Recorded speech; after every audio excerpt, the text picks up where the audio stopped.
outrageously barbaric practices that are performed against women in developing countries. I think it's not often spoken about in the West because it is so graphic, but one of the main practices is called female circumcision or female genital mutilation. And this book goes a lot into what it's like growing up in a very, very religious community that still practices these things against women. Essentially, the book is a memoir about Ayan. She was born in Somalia or Kenya, I can't quite remember, but she travels around a bit. She moves when she's maybe 4 or 5 to Saudi Arabia, and then she moves back to Kenya, and then she escapes to the Netherlands where she seeks asylum, and then becomes a very outspoken advocate for women's rights, and in particular a very outspoken supporter of sort of women leaving Islam, because it is quite oppressive towards women, and that's putting it politely. This book was so eye-opening just because of this is only one woman's experience, but it is so upsetting, and it is hard to believe that any woman has to go through what Ayan went through. And it's so upsetting that essentially every woman born where Ayan was born has a similar experience. I was just so upset for all of these women, and I think that's why it is so important that the importance of sort of intersectional feminism, because we cannot leave these women behind, and that's what's currently happening. I think although we have come so far when it comes to women's rights in the West, and there is still so much further to go, don't get me wrong, but these women living in the Middle East and in Africa, predominantly in majority Muslim countries, are facing a level of oppression that we could only dream of seeing. It is... Sorry, I'm just gonna turn my iPad onto Do Not Disturb so we don't get those notifications. Yeah, it was just so upsetting. I think I cried like multiple times during reading this book because I was just so upset. And there's so much more that I could say, but I would honestly just recommend reading it. Unfortunately, the author has faced so many death threats that she had to move out of the Netherlands of Muslim men threatening her life for speaking out against what her ex-religion put her through. And I just feel so upset for her and all of the women that are going through similar things. So if you're interested in sort of her story and interested in learning more about what women face in other parts of the world and why feminism is so important, I highly recommend reading her book. Again, it's called Infidel, and this is what the cover looks like. You can find other covers too, but it is was quite popular a definitely be in a local library or something like that. I gave the book 4 stars. I didn't give it 5 only because I think in terms of like technical writing it wasn't necessarily her strong suit, which I do not blame her for at all. She went to school but wasn't given the same level of education that a man was given, so she struggled in her education, and just English is her second language, so again I do not blame her at all. I just felt like the writing was very much just like telling instead of showing. It was like and then this happened and then this happened, but that's just like a personal thing. On Goodreads it has a 4.2, which is really high for a Goodreads review.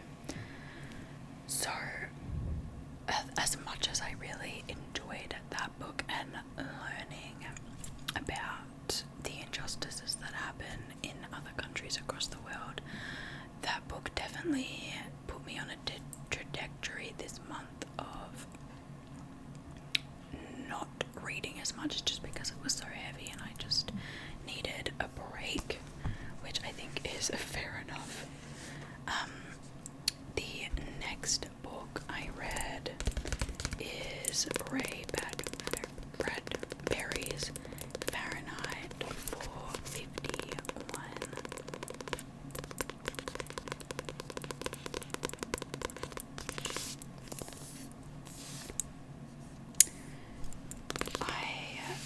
This was, if you saw my last month's video, you would have known that I read The Handmaid's Tale, and I was disappointed because it was so hyped up and I just thought the writing was not as good as people said it was. Obviously the message is very important, but the writing didn't hit the mark for me, and I felt the same about this book. It is such an overhyped book. I was expecting something that was going to like blow my brain, but I was so disappointed. I gave this 2 stars because I found it was so boring and it was just not what people hyped it up to be. Obviously again the message is so important, and it is like one of those placeholder books that is used to explain why banning books is such a bad thing, and I 100% agree. I just found this actual book was, the way it went about talking about that topic could not be less interesting to me.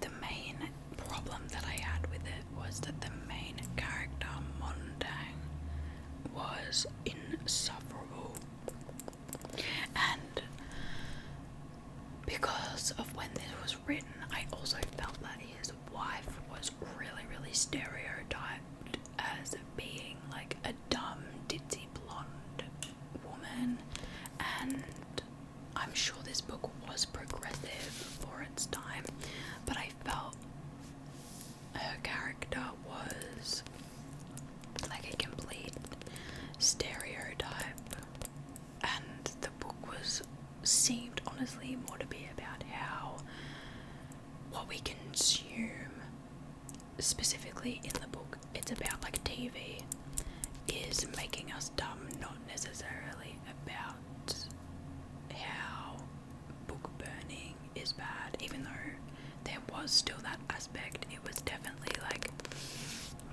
talked equally to the idea that, you know, what we consume is changing our brains, which again is definitely true.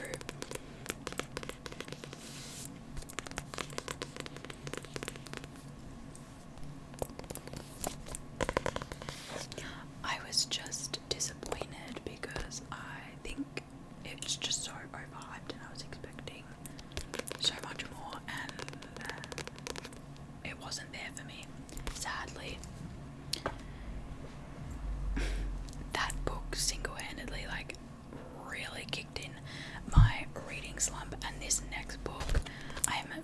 sad to say, made it worse.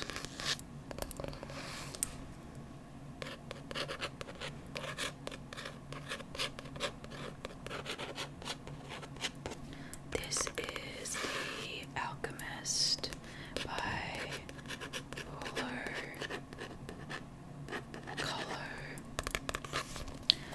I think this design of the book is stunning, and I also have this weird obsession and fascination with the idea of alchemy, but I felt like there was no alchemy in this book. It was about an alchemist, but even then, barely. I gave this book 2 stars. My copy has these really nice drawings on the inside, which I did enjoy, but this is a lot of people's favorite book, so I don't want to be too harsh. It just wasn't for me. I found it really boring, to be completely honest. On the one hand, I can understand why people like it, but I also understand why people don't like it. There's a lot of quote-unquote life lessons, but when you actually dig into what it's saying, it's not something that you should take as a life lesson. Especially, there was a lot of religious aspects, and I am a staunch atheist, so I was really not relating to that at all. And there's also a lot of quite misogynistic ideas in here, that the men can go out and work and go out and explore the world, but women are expected to stay in their village. And I was like, how are people reading this and thinking that it's coming up with some revolutionary ideas? I don't know.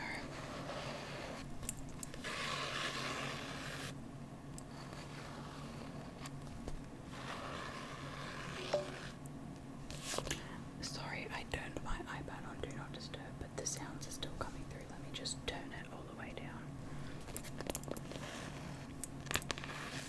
There was someone on Goodreads that sort of summed up my feelings about it perfectly, so I'm going to read that verbatim. I don't know who said this, so I'm sorry I can't give you a username or whatever, but it's one of the top reviews on there, so if you go, you'll be able to find it. Basically said that the problem with this book is not just that it's bad, which it certainly is, but there are so many people out there who want to corner you at parties and tell you how it's totally changed their lives. In a way, you might as well read it just so you can feel how feeble-minded they must be to get any kind of philosophical nourishment out of this inexhaustible stream of cliches. The profound lessons you'll learn from this book amount to nothing more than several variations on the theme of only the very ugly is truly beautiful, only the very stupid are really intelligent, not only black is white, only up is down, etc. And I thought the thing about cornering you at parties to tell you about how it's changed their life is so accurate. The amount of people that I've met that say that they're not big readers, but this is their favorite book. After reading it, I'm like, how? It just had me rolling my eyes, and just how stupid it was and how bad it was. So that was really upsetting, to be honest, because I wanted it to be more than it was, I suppose. Again, that really helped me with my reading slump. The next book I read was on audio. I didn't give it a rating, and I will tell you why. It's called Fluent Forever. Fluent Forever. How to learn any language fast and never forget it. I got recommended this book to read at the start or before you start learning a language. And if you saw my Mandarin book haul, you will know that I am learning Mandarin Chinese, and I thought that it would be a good resource to consult before I really get into the nitty-gritties of learning that language. So I listened to it on audiobook, and I will say that there's no point listening to it on audiobook because there's so much sort of diagrams and physical things that you need to be able to see. You may as well just get it as a physical book. The audiobook does come with a PDF that you can download, which includes the stuff that you need to be able to see. But it's like you may as well just get the physical book because you need to go back and reconsult multiple points throughout the book. So if you are interested or you are learning a language and you do want to read this, just get the physical book. It's going to be so much easier for you, and it is one of those resources that you will consult over and over again, so it will pay for itself. I'm not too sure how pricey the physical book is, but I'd recommend it. In general though, I feel like I can't rate this book because I haven't become fluent in the language I'm learning, so I can't tell you whether the techniques that it recommends actually work. I will say that a lot of the techniques it recommends are things that you would have been taught in high school or uni about how you learn things. Like, it recommends flashcards and multidisciplinary learning, like reading and listening and visualizing things. If you saw my Mandarin book haul, it recommends getting something like this, like a dictionary, and it also recommends getting one of those visual aids. And I bought both of these before I read this book, so it's a lot of like common sense things that you would think to buy if you're learning a language. The only thing I wasn't aware of was like this, I can't remember exactly what it's called, but it's this method where essentially you use flashcards to, I don't know why my iPad keeps making sounds even though I have the sounds turned off. Sorry. Yeah, it's like a flashcard method where every day you log on and you learn a new word, and the idea is that you're meant to log on every day and you review the flashcards and then you learn more, and you keep going through this process where the ones you forget will keep showing back up, so you sort of memorize them that way. But I had to play around with the programs that are mentioned in the book and I really didn't like them. So it's sort of like a personal thing. Again, I will try the techniques that are mentioned, but so far I was going to do them anyway because that's just, I like to learn in different ways and find combining them all together is the most effective for me. So I will get back to you when I'm finally fluent in Mandarin Chinese and let you know whether that book was good.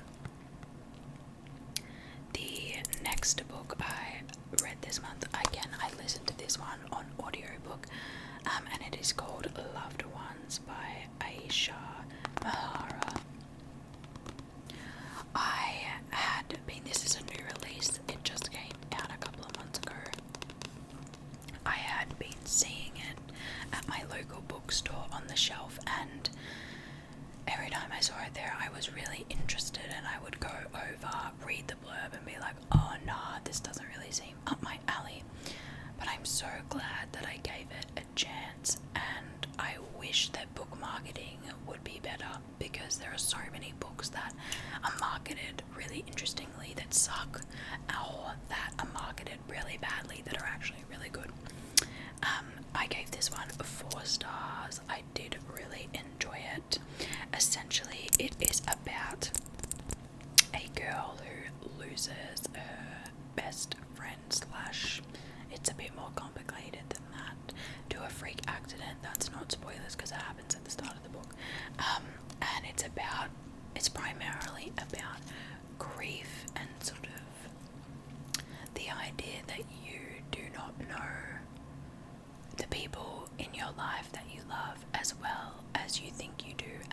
single person has a different perception of that person than you do, and I found it really interesting, and I thought it was actually a really beautiful exploration of grief and community.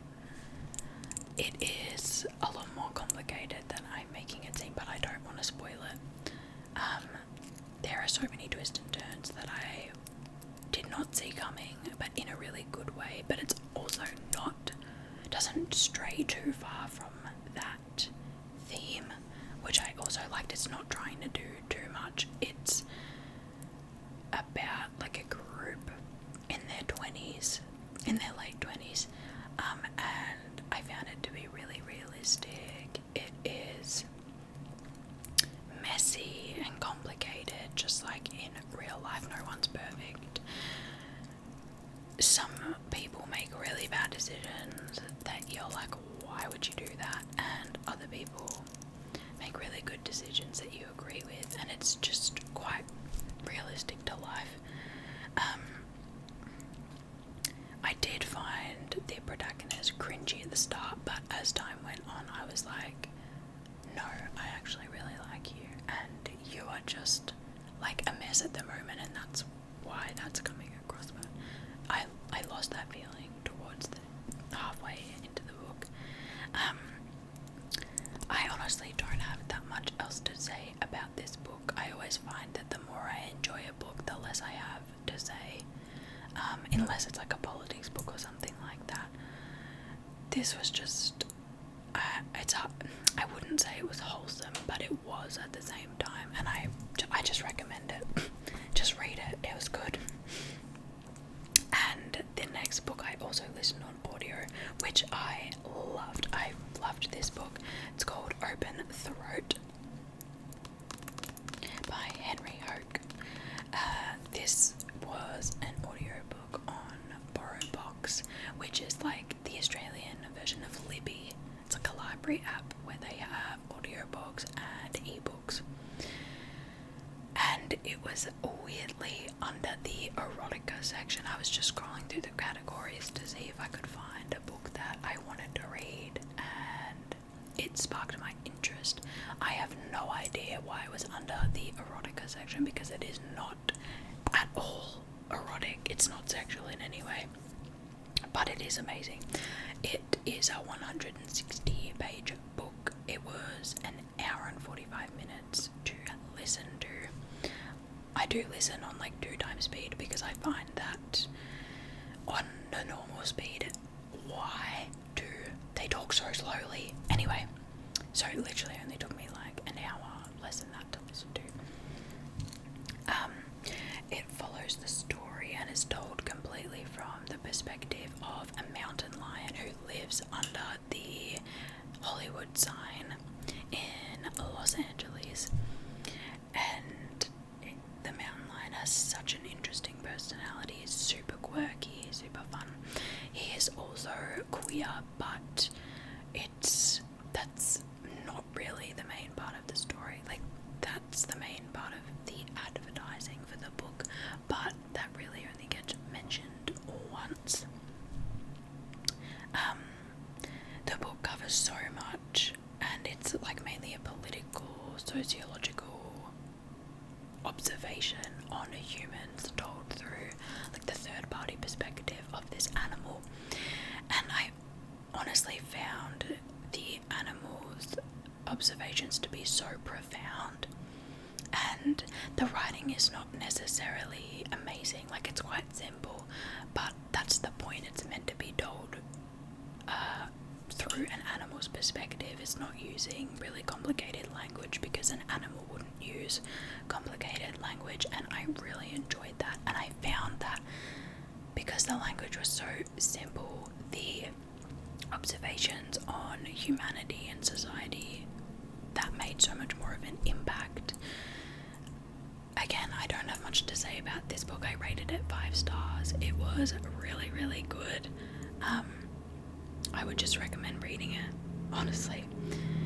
I'm sad that I listened to it on audiobook, because I would like a physical copy, because it's like probably one of my new favorite books.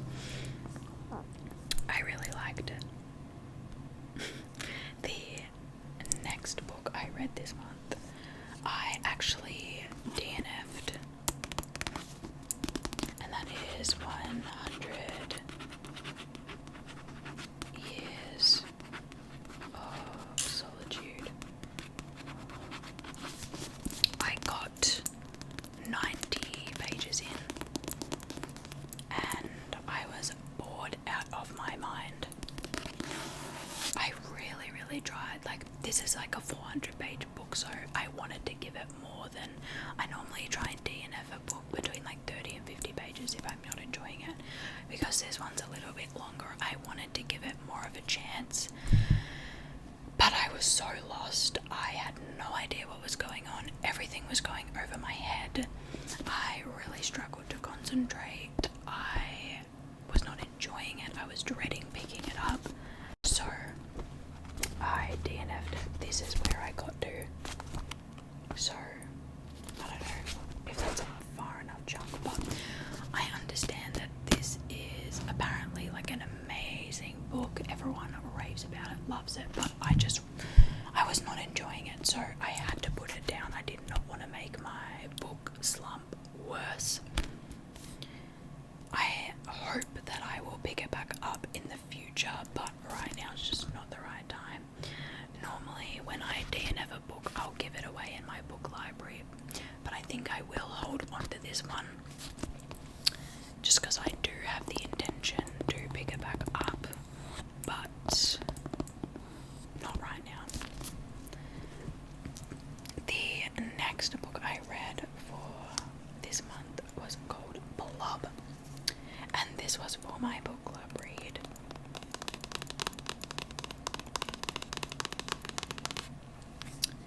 I didn't like this book. I gave it 2 stars. This book was an attempt on like the sort of crazy girl, hot girl, weird girl, delusional girl trope like you see in Bunny or other books like that. But it was just didn't hit the mark.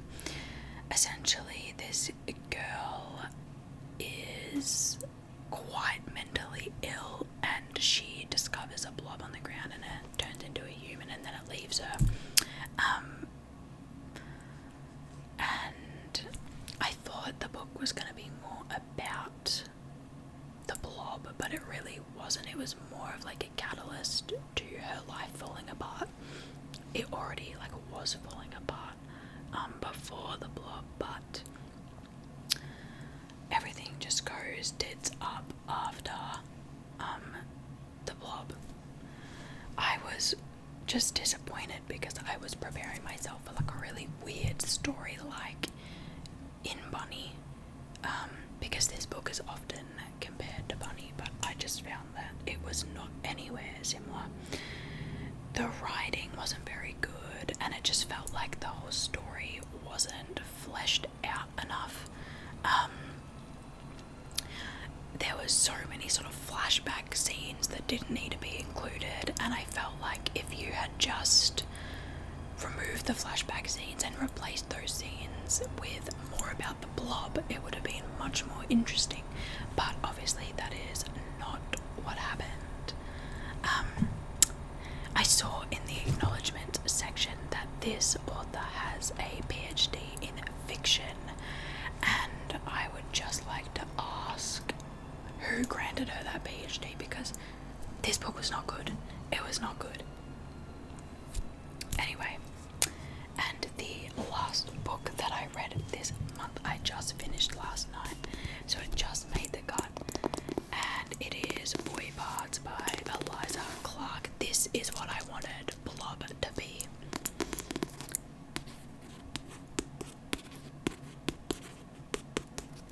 I gave this book 5 stars. It was so good. At the beginning, I wasn't really enjoying it, but after about 50 pages or so, I was like, yes, this is everything. This is the unhinged, mentally ill, weird girl, hot girl book that I wanted. It's often a kid, like, compared to American Psycho, but for the girlies, and I think that is such an accurate description. It is chaotic, it is weird, it is everything that I wanted in a book, but it also touches on power dynamics and gender dynamics and sort of misogyny and all of these other issues, but in such a subtle way that you wouldn't realize it, and you could walk away from this book sort of not digesting that that's what it's talking about, which I love from a fiction book. This is also Eliza Clark's debut novel, and it is such a good book for a debut.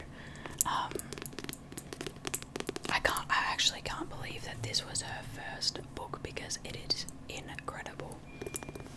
Again, like I said, the more I like the book, the less that I have to say about it, because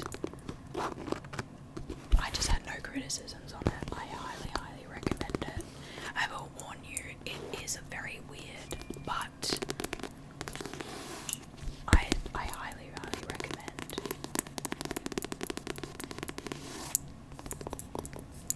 And that is the last book that I read this month.